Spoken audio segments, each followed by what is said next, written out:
नमस्कार दोस्तों, मैं आपका दोस्त दीपक मुट्रेजा। रैलियों का दौर शुरू हो गया और रैलियों का दौर शुरू हो भी क्यों ना, क्योंकि विधानसभा चुनाव की आहट शुरू हो चुकी है। विधानसभा चुनाव को जीतने के लिए पार्टियां अपना पूरा जोर लगा रही हैं, क्योंकि 5 साल के बाद सरकार दोबारा चुनने का मौका जनता को मिलता है और जनता तय करती है कि कौन सी सरकार आएगी। उनके कामों को नंबर भी देती है, लेकिन वोटिंग के तौर पर। आज मुख्यमंत्री नायब सैनी जी लोहारू पहुंचे थे। एक जलसा जो है वो किया गया। जेपी दलाल जी जो राज्य के वित्त मंत्री हैं, उनके द्वारा ये जलसा करवाया गया था, क्योंकि चुनाव है तो ऐसे में जलसा करवाना बनता भी है। उस जलसे को हमारे साथी वरिष्ठ पत्रकार इंद्रवेश दुहन जी ने प्रॉपर तरीके से कवर किया है, एक एक बात को देखा और जांचा है। उनसे हम पूछेंगे कि आज की रैली के क्या मायने निकालते हैं वो, और रैली के माध्यम से जो जनता को संदेश मुख्यमंत्री ने दिया, जनता उससे कितनी संतुष्ट दिखी, और साथ ही जनता ने क्या जो है उनसे सवाल रखे। मतलब आपस में जनता भी बातचीत करती है कि मुख्यमंत्री ने जो बात की है उसके कितने फायदे कितने नुकसान हैं। इंद्रेश जी, आपका बहुत बहुत स्वागत है मेरे चैनल जी में। नमस्कार। सर, क्या कहेंगे, आज की रैली आपने देखी।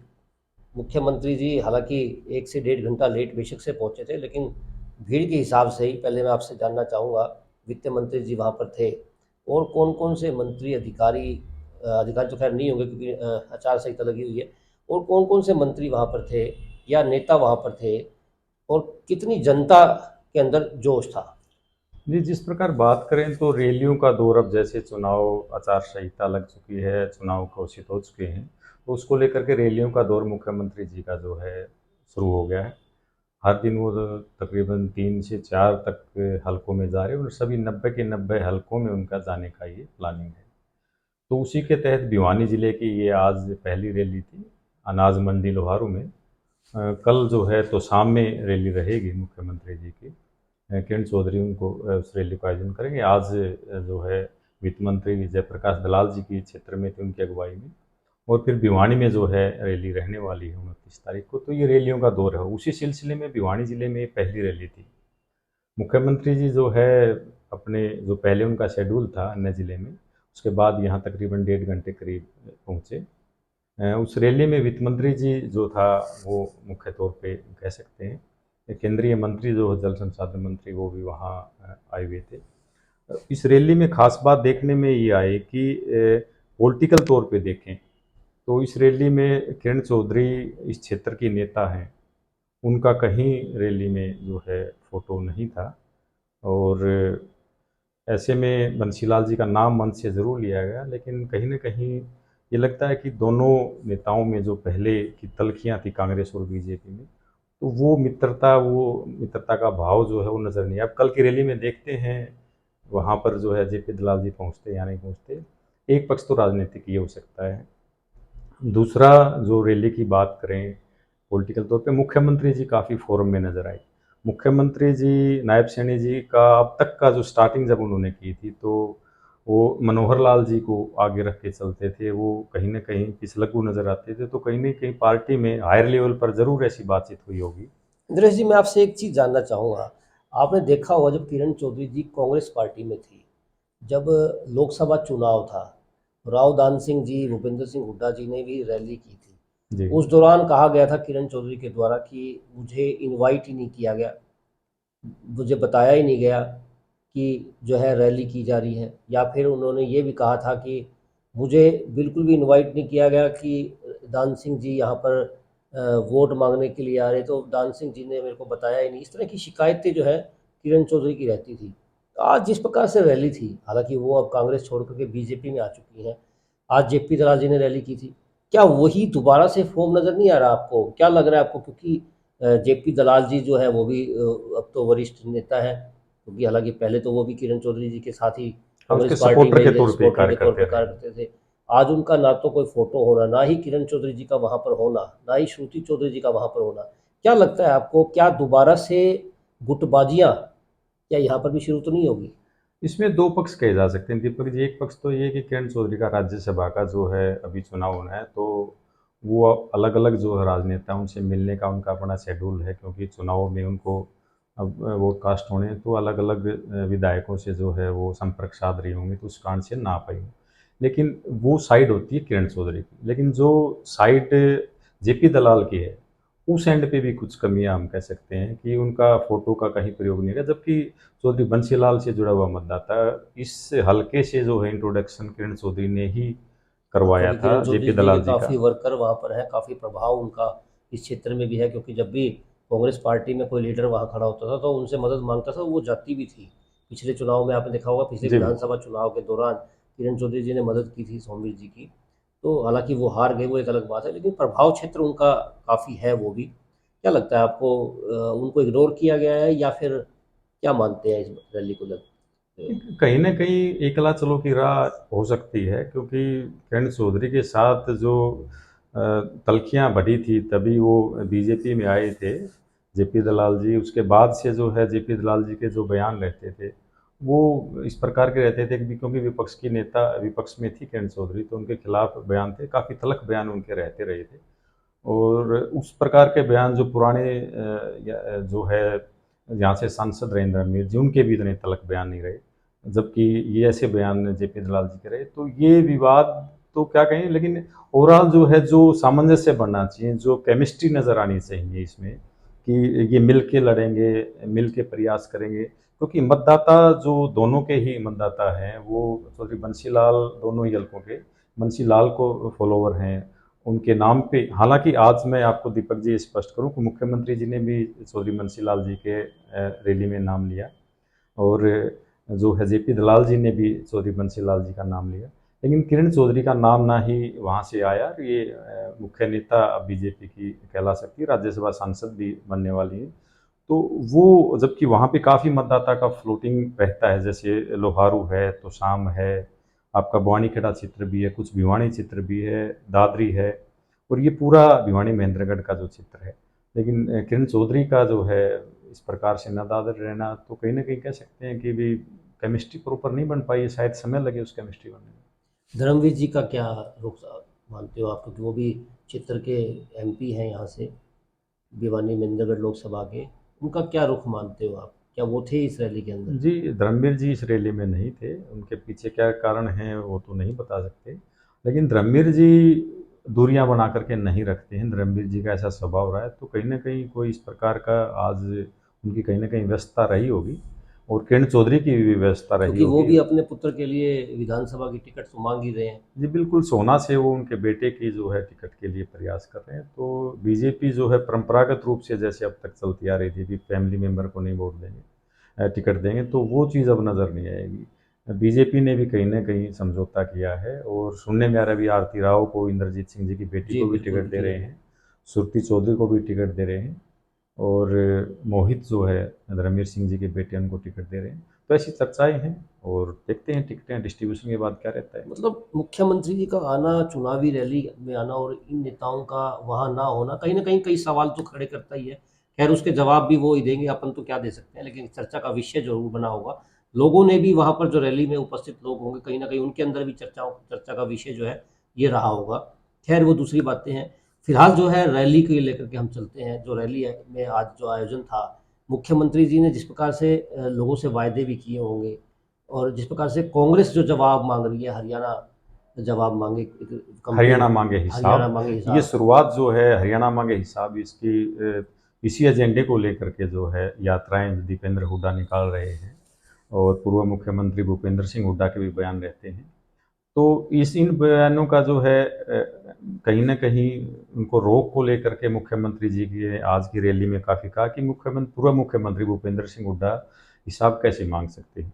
हालाँकि उन्होंने हिसाब उन्होंने क्लियर दिया कि वो जो पुरानी छवि थी, मनोहर लाल जी के साथ वाली, उनकी इमेज से निकल कर के जो है उन्होंने आज सारे बयान अपने दिए हैं। बयान वो इस प्रकार इमेज से निकल के दिए हैं कि उन्होंने क्लियर बताया कि उन्होंने 12 मार्च को जो है वो मुख्यमंत्री बने थे। उसके बाद उन्होंने बाकायदा डेट बताई है, किस किस टाइम पे कौन कौन सा स्टेट गवर्नमेंट के लिए निर्णय लिया है वो बताया है, और आचार संहिता तक का पूरा शेड्यूल बताया है। भाई उसमें जो है अग्निवीर के लिए जो आरक्षण है उनकी भी डेट बताई है, ये उन्होंने किया है। बुढ़ापा पेंशन वाली है, उन चीज़ों का भी जिक्र किया है। इसके अलावा जो है अन्य कुछ मांग पत्र इनकी आम लोगों की जो मांगे थी उनको लेकर भी उन्होंने मुख्यमंत्री जी ने बताया है। अंतिम कुछ प्रश्न जो पूछे गए थे उनके द्वारा वापस पूर्व मुख्यमंत्री से, कि वो प्रश्न पूछ रहे हैं बीजेपी से, वो भी अपने कार्यकाल के बारे में बताएं। तो उनसे पूछा भी उनके टाइम पे पर्ची खर्ची जो चलती थी उसका हिसाब जो है पूर्व मुख्यमंत्री भूपेंद्र सिंह हुड्डा दें। उनके टाइम पे जो ट्रांसफरों में पैसे लगते थे उनका हिसाब दें। उसके अलावा जो है किसानों को 2 रुपये 3 रुपये के चेक दिए गए हैं उनका हिसाब दें जो मुआवजे के हैं। और अंतिम छोर तक जो है पानी, खासकर लोहारू हल्के की रैली थी तो अंतिम छोर तक पानी नहीं पहुंचा, उसका हिसाब दें, बीजेपी ने पहुंचाया। तो इस प्रकार के जो हिसाब मांगों को लेकर के उन्होंने कहीं ना कहीं काउंटर अपनी तरफ से किया है। और अपने जो है 12 मार्च से लेकर के अब तक के कार्यकाल में उन्होंने क्या किया उसको बड़ा विस्तार से उनकी लंबी स्पीच रही, और बताया अभी उन्होंने क्या क्या किस किस स्तर के लोगों के लिए कार्य किया है। क्या मानते हो आप, भीड़ के लिहाज से कितना जो है मुख्यमंत्री जी का चेहरा देखा होगा आपने, कितने खुश नज़र आ रहे थे या मायूस थे? दूसरा, जेपी दलाल जी जो कि वहाँ विधानसभा लड़े भी थे और हो सकता है आगे भी टिकट उनकी फाइनल, हालांकि खैर वो तो पार्टी का डिसीजन होगा, उन्होंने देनी है, उस जगह से देते हैं या दूसरी जगह से देते हैं, क्या करते हैं खैर उनकी मर्जी होगी। क्या लगता है आपको, कितना उत्साह था? देखिए, रैली में नेताओं के उत्साह में कोई मुझे कमी नज़र नहीं आई। पब्लिक जो है, इलेक्शंस का दौर है तो काफ़ी अलग अलग जगह पे डाइवर्स, उस हिसाब से रैली एक एवरेज कही जा सकती, लेकिन नेताओं का पूरा कॉन्फिडेंस था। मुख्यमंत्री जी पूरा कॉन्फिडेंस थे और उनकी जो स्पीच की जो लय थी वो प्रॉपर थी। वो क्लियर थे, उन्होंने हिसाब मांगने को लेकर के क्या जवाब देने हैं, अपने कार्यकलाप आंकड़ों के साथ उन्होंने पूरा बताया कि उन्होंने 12 मार्च से लेकर के किस किस तारीख को कब कब क्या क्या कार्य प्रदेश के लिए घोषणाएं की। उन्होंने ये भी कहा कि उन्होंने अकेले घोषणाएं नहीं की, उनको इम्प्लीमेंट भी करके दिखाया, वो एग्जाम्पल भी उन्होंने दिए। तो कहीं ना कहीं वो अपने डेवलपमेंट के मुद्दे को लेकर के जो है इन इलेक्शन में जा रहे हैं। दूसरा, वे हावी होने का प्रयास भी जो है कांग्रेस पे मुख्यमंत्री जी ने इस रैली के माध्यम से किया और अपनी तरफ से कुछ क्वेश्चन पूछे हैं। लेकिन जर्नलाइज तौर पे ये माना जाता है कि जो 9.5 साल तक सरकार में जो व्यक्ति रहे हैं, जिन्होंने सरकार चलाई है, सवाल उनसे पूछे जाने चाहिए। ये तो अपने इन्होंने तो आज कट कर लिया एक तरह से। जी जी। जो नायब सिंह सैनी जी का जो आज स्पीच थी उसमें उन्होंने एक तरह से कट लगा दिया कि 12 मार्च से लेकर के और आचार संहिता लगने तक के उन्होंने ये कार्य किए हैं। तो वो कहीं ना कहीं 9.5 साल का हिसाब जो है वो देते हुए नजर नहीं आए। वो हिसाब जो है मनोहर लाल जी ही दे पाएंगे। इंद्रेश जी, जिस प्रकार से मुख्यमंत्री नायब सैनी जी आज भिवानी पहुंचे, भीड़ को देख कर के उत्साह उनमें था, नेताओं में भी आप बता रहे हो कि जिस प्रकार से फुल फॉर्म में जेपी दलाल जी भी लगे। क्या लगता है आपको, क्योंकि टिकट बांटने का समय भी है, तो उनकी जो लैंग्वेज थी, क्या लगता है आपको, जेपी दलाल जी की टिकट को फाइनल मुख्यमंत्री जी कर गए, या लोगों से उन्होंने कुछ कहा तो होगा कि हमारा कैंडिडेट जो है, कौन कैंडिडेट होगा जो लोहारू विधानसभा क्षेत्र से लड़ेगा? एक लोगों से, क्योंकि चुनावी समय है तो वोट भी जरूर मांगे होंगे, कहा होगा कि साथ दो हमारा, क्योंकि हमारा कार्यकाल जो है इतना रहा था और हमने ये काम किए, अपने काम के बारे में सभी वोट मांगते भी। क्या लगता है आपको, जेपी दलाल जी की टिकट को फाइनल किया है मुख्यमंत्री जी ने? जिस प्रकार से बीजेपी कैडर बेस्ड पार्टी है तो वो बड़ा डिसिप्लिन में काम करती है, तो बिल्कुल ऐसी चर्चा ही नहीं हुई। लेकिन ओवरऑल आवाज़ यही लग रहा था कि जेपी दलाल जी ही यहाँ से चुनाव लड़ेंगे। और इसमें कोई अतिशयोक्ति वाली बात भी नहीं है, क्योंकि वो वित्त मंत्री हैं और उनसे मजबूत कैंडिडेट बीजेपी के पास उस क्षेत्र में है भी नहीं। तो पुनरावृत्ति इस टिकट की होगी, ये करीब करीब तय मान के चला जा रहा है। लेकिन मंच के माध्यम से मुख्यमंत्री जी ने ऐसी कोई बात नहीं कही।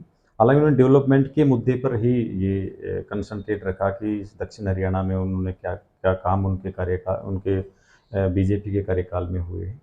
और जो है वित्त मंत्री जी ने भी अपने द्वारा करवाए गए कार्यों को लेकर के ही मंच पे जो है कंसंट्रेट रखा है। लगता क्या है आपको आज की रैली से, क्योंकि रैली काफ़ी लंबा समय जो है वो चली होगी, उस रैली के अंदर क्या निकल के आया? जिस तरह केंद्रीय मंत्री जी भी वहाँ पर आए थे, जनता भी वहाँ पर थी, नेता भी वहाँ पर थे, चुनावी माहौल भी था, तो जनता में करंट भी होगा। किस तरह का करंट जनता के अंदर देखने को मिला, उत्साह कितना था नेताओं के अंदर, ये जानना चाहूँगा मैं, ताकि दर्शकों को जानकारियाँ मिल सके कि कितना उत्साह। हालांकि हमारे पास जो वीडियो है वो भी हम दिखाएंगे जनता को, लोगों को दिखाएंगे कि किस प्रकार की भीड़ थी, किस प्रकार का उत्साह जो था जनता के बीच में था। जी बिल्कुल, उत्साह की बात करें तो जो जो डेवलपमेंट के कार्य हुए हैं उनको जिस लय में बताया है वित्त मंत्री जी ने, जेपी दलाल जी ने, या मुख्यमंत्री जी ने जो जिस लय में बताया, तो उस पर तालियां ज़रूर बजी हैं। जो एक एक्सट्रीम उत्साह होता था, बहुत बड़ा उत्साह, उस तरह का तो नज़र नहीं आया, लेकिन एवरेज रूप से एक सफल रैली थी। और लोगों का रिस्पॉन्स भी, जो मुख्य वक्ता जो भी बोल रहे थे, उनका रिस्पॉन्स भी पब्लिक तालियों के रूप में दे रही थी। तो ये कहा जा सकता है ओवरऑल जो है ये लोहारू हल्का है। इसको लेकर के टिकटें बंटने के बाद भी कांग्रेस में किसको टिकट मिलती है उस पर काफ़ी कुछ डिपेंड करेगा।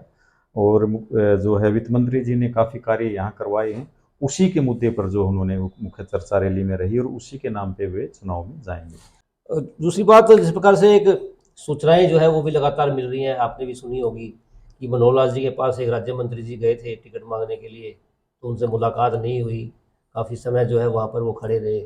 इस विषय को लेकर के भी हम चर्चा करेंगे आपसे।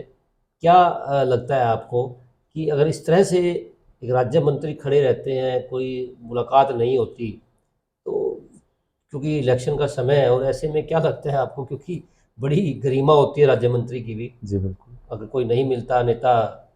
दीपक जी, इस बारे में तो यही कहा जा सकता है भी अब चुनावी दौर है, सभी टिकटार्थी जो है अपनी अपनी टिकटों के लिए प्रयास कर रहे हैं। और सुनने में ये भी आता है कि कुछ मंत्रियों की भी टिकट कट सकते हैं और वर्तमान में विधायक उनके भी कट सकते हैं। तो अब टिकटें स्पीच का कार्य तो कर रहे हैं नायब सिंह सैनी जी, अलग अलग दिन में 3 से 4 रैलियां कर रही हैं, और टिकटें बट रही हैं मनोहर लाल जी के माध्यम से, ऐसी चर्चाएं हैं। बिल्कुल चर्चाएं। हालांकि संगठनात्मक तौर पे कैसे निर्णय लिया गया है वो तो पार्टी जान, नहीं, लेकिन संगठन चर्चाओं में में ये चीज नहीं, है। बैठक में जिस प्रकार से बैठक के जो फोटो और वीडियो आ रहे हैं उसमें मनोहर लाल जी भी उपस्थित हैं, तो वो भी डिस्कशन कर रहे हैं कि किस तरह से किसको टिकट जो है वो दी जानी है, किसको टिकट नहीं दी जानी है। तमाम तैयारियां जो है वो की जा रही हैं सारी, उसमें अंदर वो बैठे भी हैं, जो वीडियो और फोटो जो आए हैं। तो टिकट मांगने वाले जो लोग हैं वो भी उन्हीं के दरबार में जा रहे हैं। ये चीज़ बड़ी सोचने वाली है कि वहाँ पर जो दरबार लग रहा है वो कई लोगों से तो मिल भी नहीं रहे हैं, ऐसी सूचनाएं भी मिल रही हैं। जी बिल्कुल, टिकटें का बड़ा दौर है अब। मेरे ख्याल में 1 सप्ताह के अंदर ये सारा टिकटों का करीब करीब क्लियर हो जाएगा। ऐसी स्थिति में सारे टिकटार्थी अब अपने प्रयास जो है कर रहे हैं, और किसी भी राज्य मंत्री को 1.5 घंटे तक बिठाए रखना, फिर समय न देना, तो ये एक इग्नोर करने वाली बात कही जा सकती है। और मुख्यमंत्री जी जो हैं वो अब फिलहाल अपने क्षेत्र में रैलियां कर रहे हैं, तो मुझे नहीं लगता कि मुख्यमंत्री जी बहुत ज़्यादा सा टिकटों को लेकर के, या संगठन ने मुख्यमंत्री जी की कोई ऐसा दायित्व लगाया, क्योंकि जो परिक्रमा होती है इलेक्शन के टाइम पे वो उनकी आसपास परिक्रमा रहती है जो चुनाव की टिकटों को डिस्ट्रीब्यूशन का अधिकार रखता हो, तो वैसा अधिकार मुख्यमंत्री नायब सिंह सैनी जी को लेकर के नज़र नहीं आता। नहीं तो आज की रैली में जो है टिकट मांगने वाले जो लोग होते हैं मंच में आगे वाली सीट पे, पीछे वाली सीट पे कहीं ना कहीं नज़र आते हैं, वहाँ नहीं हो तो गाड़ी से बाहर निकल के मिलने में नज़र आए। हमें ऐसा आज की रैली में कहीं नज़र नहीं है। तो टिकटों को लेकर के सारी परिक्रमा जो है मनोहर लाल जी के इर्द गिर्द ही ज़्यादा नज़र आती है। बिल्कुल दोस्तों, जिस प्रकार से आज मुख्यमंत्री नायब सैनी जी लोहारू में अंदर आए थे, जिस प्रकार से देखा जा रहा है इस रैली को, ऐसा लगता है कि जेपी दलाल जी की शायद टिकट जो है वो पक्की कर करके गए हैं। और जिस प्रकार से रैली थी, हालांकि रैली के अंदर बंसीलाल जी का नाम जो है वो बेशक से लिया गया, लेकिन बंसीलाल जी के परिवार का कोई व्यक्ति वहाँ पर उपस्थित नहीं था, क्योंकि अब परिवार के व्यक्ति बीजेपी में शामिल हो चुके हैं। दूसरा, भिवानी महेंद्रगढ़ लोकसभा के सांसद चौधरी धर्मवीर सिंह जी भी वहाँ उपस्थित नहीं थे। खैर वो क्या कारण थे वो तो खैर उन्हीं को पता, इस बात की जानकारी हमें नहीं मिल पाई है, लेकिन ऐसा लगता है कि कहीं गुट फिर से गुटबाजी ना हो गई हो। और दूसरी बात, जिस प्रकार से आज रैली थी, रैली के दौरान लोगों के अंदर भी उत्साह देखने को मिला और मुख्यमंत्री जी भी काफ़ी उत्साहित थे। सारा जवाब भी उन्होंने दिया अपने कार्यकाल का, जब से वो मुख्यमंत्री बने हैं। हालांकि मनोहर लाल जी जितना काम करके गए हैं उस चीज़ को बिल्कुल भी नहीं छेड़ा गया है। आज के लिए बस इतना ही। कल फिर दोबारा मिलेंगे नई वीडियो के साथ। आप हमारे चैनल को जरूर सब्सक्राइब करें, लाइक करें और शेयर करें। नमस्कार। नमस्कार।